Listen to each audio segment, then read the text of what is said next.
Hey, what's up everybody? Thanks for clicking on the video. This is David Pendleton and I am finishing up the front 9 holes of the Shredder Slopes tournament. This is going to cover holes number 6, 7, 8, and 9. You can see this account here is off to a great start. So is the person behind me, but there's already a minus 35 leading the bracket. So definitely an uphill battle. On my other account sitting at a minus 15, I cannot hit a perfect ball on that account whenever it matters. So, I mean, I guess it's nice that it's a minus 15 when struggling, but that just kind of shows you how high these scores are going to be. So let's go ahead and hop right into hole number 6.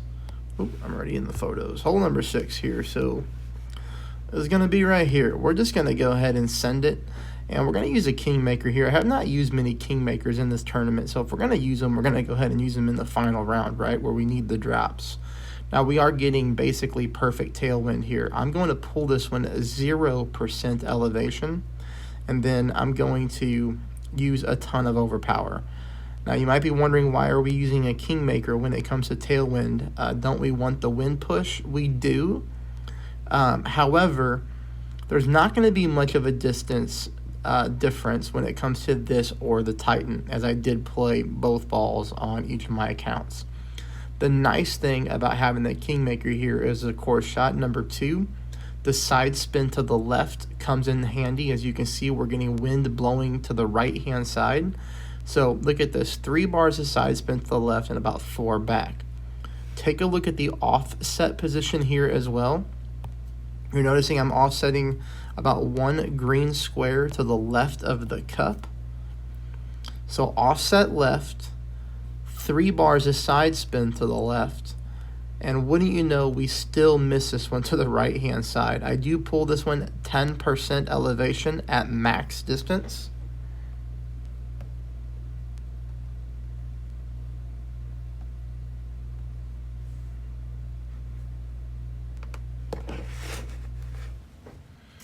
Speed is great, and we just barely miss this one to the right hand side. Very good opportunity here for an albatross, so I hope that you're able to pick that up. All right, now we're going to head right here into hole number 7, which is a par 3. I did hit perfect shots on both my accounts and did pick up the hole-in-one on both accounts. So here, 4 back, 1 bar of side spin to the right. We're going to put the ball guideline through the hole, center a cup, and then we're going to make our adjustment, which was played at 20% at mid.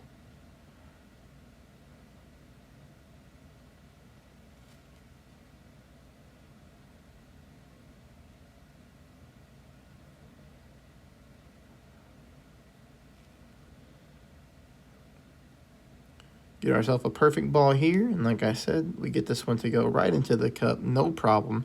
Now that wind was in the 2 mile per hour. I will show you the next shot, which is 3.2 mile per hour. So, you know, anytime I pick up drops with different mile per hour winds, like when they get to the next level, that one was in the 2s, this is in the 3s. I typically try to show them so you can see that the shot looks pretty good. You know, don't know what'll happen if you get yourself into like the 4.5 range, but you know, hopefully you get nice little wind angles like this right here. Exact same setup with the spins. Perfect ball. And we do get this one into the hole as well.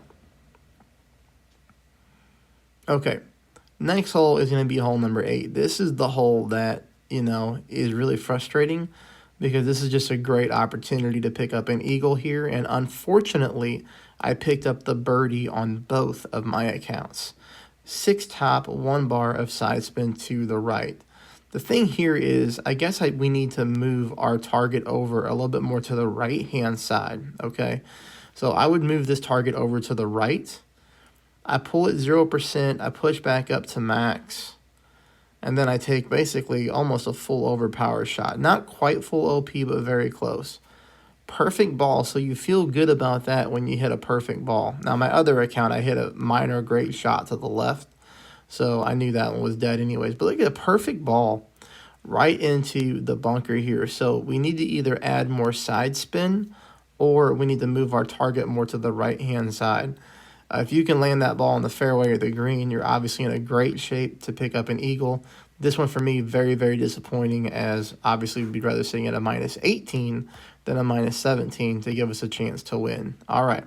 Hole number 9 does provide us a great chance for that albatross. Again, here with the Kingmaker, you can absolutely play this with a Titan, no problem. We're only using 1 bar of side spin.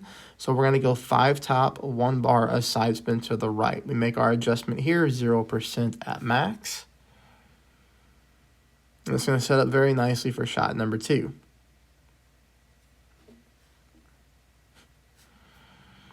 Now, shot number 2, I do want you to try to play it 30%, which you're going to see here in just a moment. This ball comes in really nice.